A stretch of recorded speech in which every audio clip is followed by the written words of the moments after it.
আমি কিন্তু আপনারা ডাকছি, আমি শহীদের সাথেও দেখা করছি। উনি বলছে যে শহীদের কাছে প্রমাণ আছে। আমি শহীদ কাকারে গেছি যে কাকা তোমার কাছ থেকে কাশেম কত টাকা নিছে, টাকা আমার দেখাইছে।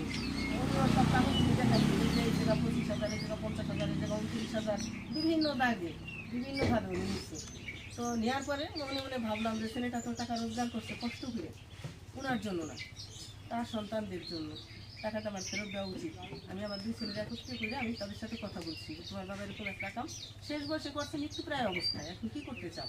তখন বড় ছেলেটা বলছে তুমি ওনাদের সাথে কথা বলো, তাদেরকে বলো বসতে, আমার যেভাবে পরিশোধ করতে পারি এরকম একটা ব্যালেন্সে আমরা দুই ভাই কাজ করেও যদি আমি বিদেশে ঢোকা না পারি, দুই ভাই কাজ করেও আমি প্রতি মাসে ভাবে বা 2 মাসে পরে ওই যেরকম কিছু টাকা এরকম দিতে পারি, চেষ্টা করবো। তারপরে যদি আমার ছেলের I-20 আসছে, গ্রেড আসছে, বুঝছেন, আমার বোনেরা টাকা দিবে। যদি আমার ছেলে ঢুকে যায় আমি কোথাও বড় ধরনের লোন করে আমি আপনাদের টাকাটা দিয়ে দেওয়ার চেষ্টা করবো 1 বছরের ভিতরে। আপনিও যেরকম করা কথা বলেন আমি ঋণদার, এই জন্য আমার কিছু বলার নাই। আপনি এই কথাগুলি কেন বলবেন? আপনি এখানে বসছেন, আমি আপনার আপ্যায়ন করবো আমি যেভাবে পারি। আমি কিছু পারবো না, ছেলের হাতে পাখা দিব, আপনার বাতাস দিবে, কিন্তু আমি আপনার মন্দ কথাও শুনবো না, আপনারও আমি শোনাবো না, আপনি মেহমান। কিন্তু বাধ্য হচ্ছি ওনার জন্য।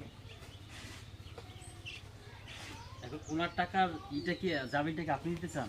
না, আমি নিতে চাই না। আপনি দিবেন, হ্যাঁ, আমি 2 বছরের ভিতরে উনি যখন বলছে, উনি যত বড় যাই করুক, এখন উনি মৃত্যুপ্রায় অবস্থায়, মনে করেন উনি মারা গেছে, কালকে মারা গেছে, সাগর ভুল করবো জানলে এসে বলবো না কাছে আমি টাকা পাই না, আর কি কবর দিবেন না। আমি এরকম সিচুয়েশনটা চাই না, আমার সন্তানরাও চায় না, যে কারণে ঋণটাই আমি দিতে চাই। উভয়কেও বলছি যে তোমাকেও দেবো, কিন্তু আমি ওইভাবে পারবো না। 5,000, 3,000, 2,000 আমার ছেলে আমাকে খাবার পাঠাবে, আমি মাছ কিনবো না, আমি তোমাকে 3,000 দেবো। আমার ছেলে আমাকে খাবার পাঠাবে, আমি মোটা চাউল কিনবো, ভালো চাউল খাইতাম, বাসমতি খাইতাম, খাবো না। আমি 1200 টাকা দিয়ে 28 কিনবো, তোমার আমি 2,000 টাকা দেবো। এভাবে যদি নাও আমি তোমার টাকা দিতে পারি। আমি এত অসুস্থ থাকাকালে তুমি কেন টাকা দিচ্ছো? কারণ ওনার সাথের মানুষরা ওনারও রাগ করছে, তুমি এত দূরের ব্যাপার না, অসুস্থ জানো, শ্বাস নিতে পারে না।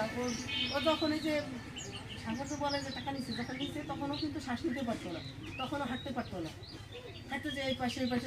ভাবিনি যেরকম করছে, বলছে যে জায়গা যাই, বাজারে বাজারে গেলে ভালো লাগে, একটু আরাম লাগে, চামানি চুলানি কম হয়, তা যাও ঘুরো, এরকম করবে, সেটা কি আর দিচ্ছি?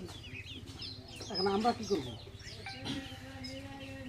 আপনারা তো আমার মতো অসহায়, আমি হলো না দিয়ে অসহায়, আপনারা দিয়ে অসহায়।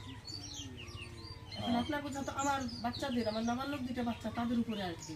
কারণ ও মরে গেলেও, যখন এই সালিশটা এলো, মরে গেলেও আপনারা আমার ছেলেরে ফোন দিবেন, তাই না?